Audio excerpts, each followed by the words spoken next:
When I'm trapping for mink, I like to make a couple of sets pretty close together. Usually one baited set, a pocket set, and then a blind set. Have about 30 feet down or upstream here. The one thing about trapping for mink and targeting mink is that you're going to catch raccoons, so I always try to make my sets so that a raccoon, when he's caught, isn't going to tear it up too badly. In this particular situation, I made my pocket set over there, and I put what's called a tangle stake out here in the stream in deep water, so if a raccoon got caught and he comes out here, he's going to get caught up on this stake, wrapped around the stake, and die quickly. Which he did a pretty good job of getting wrapped up on here.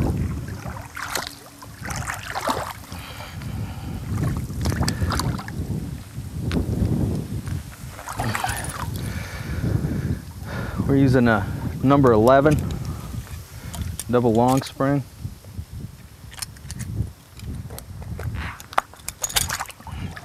Pretty decent mink trap.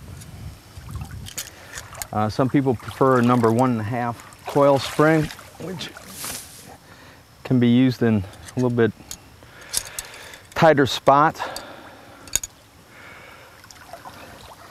In here I dug a hole back in the bank that goes quite a ways back there, put some bait in there, kind of shape things in front of that hole so that the animal doesn't have much choice about where he's going to step. He's going to step right here if he wants to investigate that hole. Pretty important for mink to keep that approach area pretty tight so that they don't slip around the corner. They have to actually go over the trap to investigate the hole.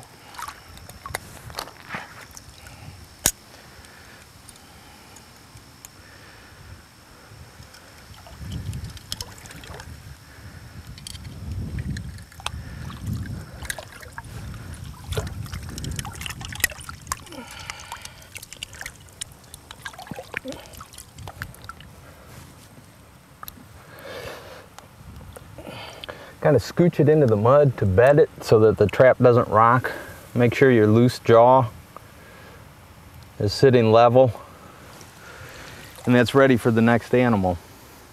There are some variations of the pocket set that come in handy in certain situations, and some trappers like to put two pocket sets, two pockets. Let's say one where that one is, then drop over in here.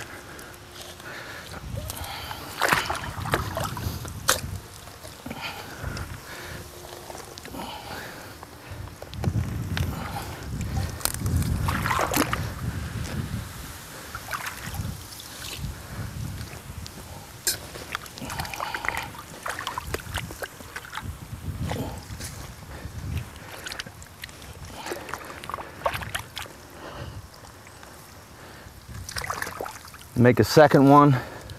It's okay to slick that up a little bit, give it some eye appeal. What we're gonna do is square up that bank,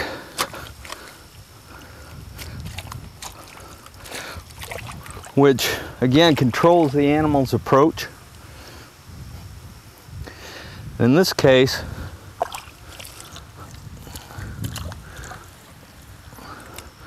what we might do is even try some muskrat meat back in one hole, little fish in the other hole. Come out here, instead of setting our trap right in the bank, you can set our trap kind of in between where the animal's going to go from one to the other. We also have the advantage of just a natural area where the animal's been traveling along this bank, trying to keep out of this deep water out here. So that works pretty well. Another thing you can do, and I don't have the perfect bank to do this with in this particular situation, it's called an elbow set.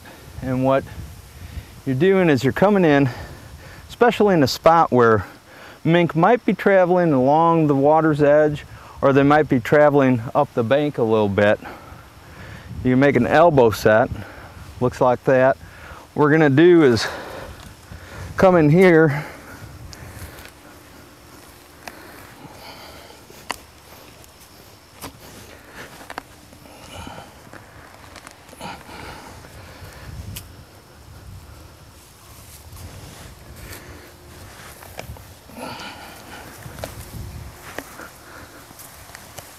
make a hole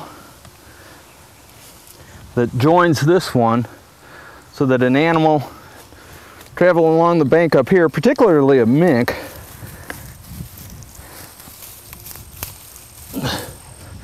that might have missed coming along here, can come in this hole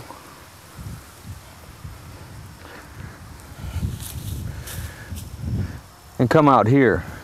Sometimes, especially later in the season, when you're going to get freezing conditions, you're going to get some skim ice forming.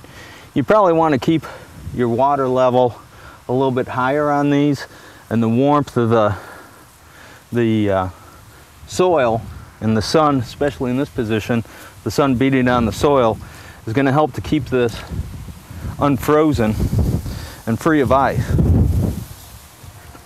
Just clean that out. Mink and holes go together. They will investigate just about every hole that they find, and this takes advantage of that natural instinct to investigate holes using a single, a double pocket, or the modified pocket that has the top and the water level entrance.